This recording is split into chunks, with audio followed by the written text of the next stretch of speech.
కొబ్బరికాయ సాక్షాత్తు శివుడి తల అని మీకు తెలుసా? ఒకసారి శివుడు భయంకరంగా రాక్షసులతో యుద్ధం చేస్తున్నప్పుడు ఎప్పుడూ లేని విధంగా ఆటంకాలు సంభవిస్తాయి. అప్పుడు బ్రహ్మదేవుడు నీకు కలుగుతున్న ఆటంకాలు తొలగాలంటే వినాయకుడిని పూజించాలి అని చెప్తాడు. దాంతో శివుడు గణపతి పూజకు ఏర్పాట్లు చేస్తున్నప్పుడు సాక్షాత్తు వినాయకుడే వచ్చి తన తండ్రి అయిన శివుడు ముందు కూర్చుంటాడు. పూజంతా పూర్తయ్యాక శివుడు వినాయకుడికి నైవేద్యం సమర్పిస్తాడు. కానీ వినాయకుడు ఆ నైవేద్యాన్ని స్వీకరించడు.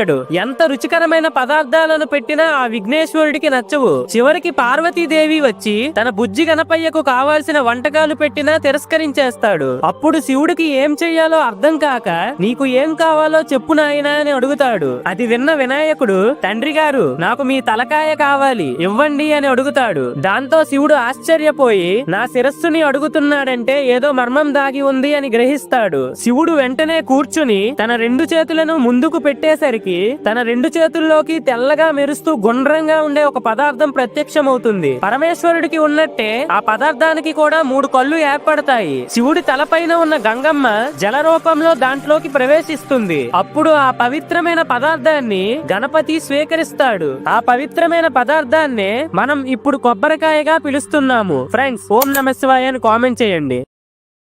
Download ShareChat.